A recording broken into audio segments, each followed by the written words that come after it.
Assalamualaikum warahmatullahi wabarakatuh. Kembali lagi di channel YouTube Aizani Daroin. Kali ini saya akan memberikan contoh soal penilaian akhir semester materi fikih kelas 12 semester 1 tahun 2023. 1. Struktur pemerintahan yang dalam pelaksanaannya diatur berdasarkan syariat Islam lazim disebut A. Imamah, B. Khilafah, C. Khalifah, D. Khodimah, E. Sultan. Jawabannya adalah B. Khilafah. Soal nomor 2, berikut ini merupakan dalil dari dasar khilafah yang berupa persamaan derajat adalah A. Wa'tasimu bihablillahi jami'a, B. Walakum fil qisasi hayati ya ulil albab, C. Inna akramakum indallahi atqakum, D. Wa amruhum syura bainahum, E. Inna nahnu nuhyi wa numit. Jawabannya adalah C. Inna akramakum indallahi atqakum. Soal nomor 3, kehancuran dari umat terdahulu adalah karena ia menghukum mereka yang benar dan membebaskan mereka yang salah. Peristiwa ini tidak sejalan dengan dasar khilafah. A. Persamaan derajat, B. Ketauhidan, C. Keadilan dan kesejahteraan, D. Musyawarah, E. Persatuan Islamiyah. Jawabannya adalah C. Keadilan dan kesejahteraan. Soal nomor 4, orang yang menggantikan Nabi dalam kedudukannya sebagai pemimpin negara lazim disebut A. Khulafaur Rasyidin, B. Imam, C. Amir, D. Sultan, E. Khalifah. Jawabannya adalah E. Khalifah. Soal nomor 5, khilafah dalam sejarah Islam yang dipilih oleh para pemimpin umat secara langsung adalah A. Abu Bakar, B. Umar bin Khattab, C. Utsman bin Affan, D. Umar bin Abdul Aziz, E. Sultan Salim. Jawabannya adalah A. Abu Bakar. Soal nomor 6, dalil berikut ini yang menunjukkan kewajiban rakyat adalah A. Kul haqq walau kana marra, B. La ikraha fid din, C. Baldatun thayyibatun wa rabbun ghafur, D. Ya ayyuhalladzina amanu atii'ullaha wa atii'ur rasul wa ulil amri minkum, E. Wa amruhum syura bainahum. Jawabannya adalah D. Ya ayyuhalladzina amanu atii'ullaha wa atii'ur rasul wa ulil amri minkum. Soal nomor 7, setelah seorang khalifah terpilih, ia mengucapkan sumpah kesetiaan pada saat pelantikannya. Sumpah ini dalam fikih Islam disebut A. Khilafah, B. Amanah, C. Imamah, D. Bai'at, E. Siasa Islamiyah. Jawabannya adalah C. Imamah. Soal nomor 8, istilah Dewan Syuro kita kenal dengan A. Pejabat tinggi, B. Presiden, C. MPR, D. Ketua partai, E. Kiai. Jawabannya adalah C. MPR. Soal nomor 9, 4 khalifah dalam pemerintahan Islam yaitu Abu Bakar As-Siddiq, Umar bin Khattab, Utsman bin Affan, dan Ali bin Abi Thalib mendapat julukan Khulafaur Rasyidin.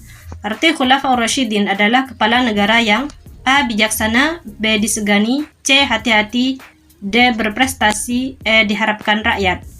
Jawabannya adalah A. Bijaksana. Soal nomor 10, melalui musyawarah dalam majelis syuro diperoleh beberapa hikmah berikut, kecuali A. Menghindarkan perselisihan antar golongan, B. Memberikan pendidikan politik yang baik, gratis dan praktis, C. Menciptakan kerukunan dan ketahanan umat, D. Merumuskan gagasan dan strategi untuk mempercepat tercapainya tujuan negara, E. Melahirkan tanggung jawab bersama terhadap keputusan yang ditetapkan. Jawabannya adalah B. Memberikan pendidikan politik yang baik, gratis dan praktis. Soal nomor 11, berikut yang bukan termasuk Khulafaur Rasyidin adalah A. Utsman bin Affan, B. Ali bin Abi Thalib, C. Ali al-Murtadha, D. Umar bin Khattab, E. Abu Bakar As-Siddiq. Jawabannya adalah C. Ali al-Murtadha. Soal nomor 12, akar kata khilafah adalah A. Khulafa, B. Khilafah, C. Khulafa, D. Khilafah, E. Khulafi. Jawabannya adalah A. Khulafa.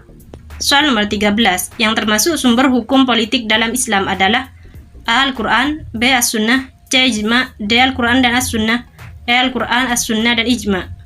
Jawabannya adalah E. Al-Quran, As-Sunnah dan Ijma'. Soal nomor 14, memerangi orang kafir yang musuhi agama dan umat Islam disebut A. Ijtihad, B. Jihad, C. Itikaf, D. Ijma', E. Mujtahid. Jawabannya adalah B. Jihad. Soal nomor 15, sikap toleransi mujtahid yang digariskan oleh Al-Quran sangatlah jelas dan tegas, yakni A. Mempertahankan akidah Islam yang lurus. B. Berjalan sesuai kehendak masing-masing. C. Mencampur adukkan ajaran agama. D. Saling menjaga dan mengerjakan. E. Mengarahkan kepada penganut berbagai agama. Jawabannya adalah A. Mempertahankan akidah Islamiyah yang lurus. Soal nomor 16. Diperintahkan untuk mengatakan agamaku adalah agamaku dan agamamu adalah agamamu. Termasuk sikap terhadap orang. A. Munafik. B. Beriman. C. Muslim. D. Musyrik. E. Kafir. Jawabannya adalah E. Kafir. Soal nomor 17.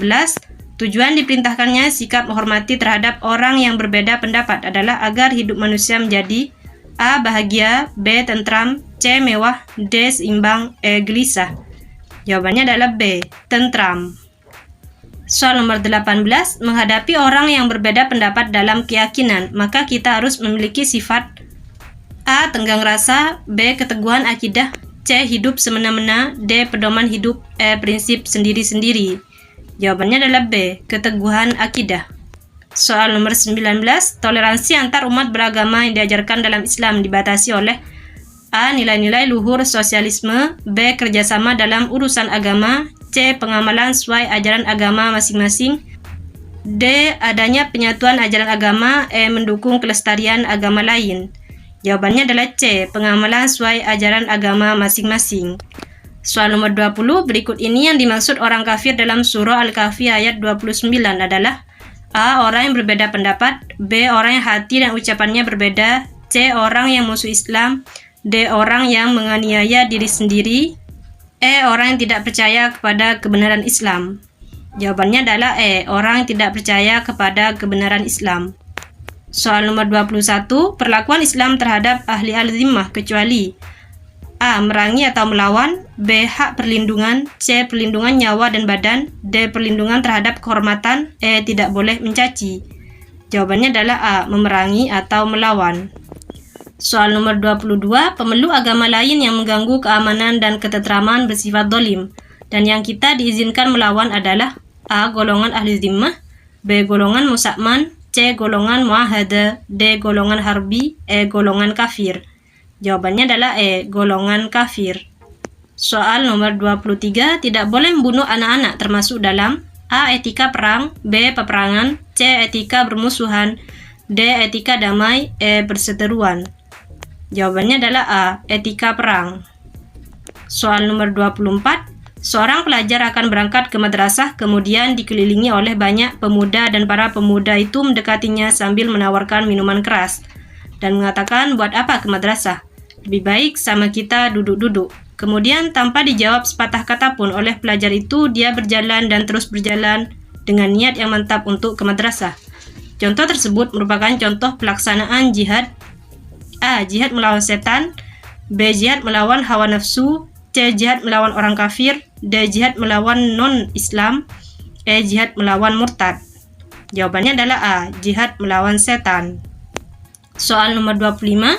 Mencurahkan segenap upaya dan kemampuan untuk menghadapi segala sesuatu yang berhubungan dengan kesulitan dan penderitaan merupakan pengertian dari A. Ijtihad. B. Mujtahid. C. Jadda. D. Jizyah. E. Jihad. Jawabannya adalah E. Jihad.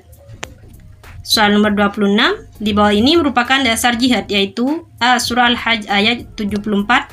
B. Surah Al-Hajj ayat 75. C. Surah Al-Hajj ayat 76. D. Surah Al-Hajj ayat 77. E. Surah Al-Hajj ayat 78. Jawabannya adalah E. Surah Al-Hajj ayat 78. Soal nomor 27. Umat Islam minoritas sedang dikepung oleh musuh non-Islam. Maka hukum jihad bagi umat Islam adalah A. Haram. B. Sunnah. C. Mubah. D. Makruh. E. Wajib. Jawabannya adalah E. Wajib. Soal nomor 28. Yang tidak termasuk sumber hukum Islam yang mustalafih adalah A. Qiyas. B. Istihsan. C. Istihsob. D. Uruf. E. Maslahah mursalah. Jawabannya adalah A. Qiyas. Soal nomor 29. Contoh berikut yang termasuk dari maslahah mursalah adalah A. Tata cara sholat tarawih. B. Tata cara haji. C. Puasa Senin Kemis. D. Mencetak Al-Quran. E. Beristri lebih dari satu bagi laki. Jawabannya adalah D. Mencetak Al-Quran. Soal nomor 30, hukum umrah sama dengan hukum haji, yaitu wajib karena disebut bersamaan dalam satu ayat. Pengambilan hukum seperti ini disebut A. Uruf, B. Dalalatul iktiron, C. Muslah mursalah, D. Istihsan, E. Ijma. Jawabannya adalah B. Dalalatul iktiron. Soal nomor 31, imam mazhab yang menjadikan syadud dzariyah sebagai sumber hukum adalah A. Syafi'i, B. Hanafi, C. Hambali, D. Maliki, E. Ja'fari. Jawabannya adalah D. Maliki. Soal nomor 32, segala sesuatu yang sudah dikenal masyarakat dan telah dibiasakannya serta dijalankan secara terus-menerus, baik berupa perkataan maupun perbuatan adalah A. Uruf, B. Istisab, C. Istihsan, D. Dalalatul iktiran, E. Maslah mursalah. Jawabannya adalah A. Uruf. Soal nomor 33, menurut Imam Syafi'i bahwa bermain kartu tanpa taruhan hukumnya boleh. Sumber hukum yang dipakai adalah A. Istisab, B. Istihsan, C. Ijma, D. Qiyas, E. Maslah mursalah. Jawabannya adalah A. Istisab. Soal nomor 34, adat kebiasaan yang tidak bertentangan dengan norma agama disebut A. Uruf fasid, B. Uruf sahih, C. Dalalatul iktiran, D. Maslah mursalah, E. Istihsan. Jawabannya adalah B. Uruf sahih.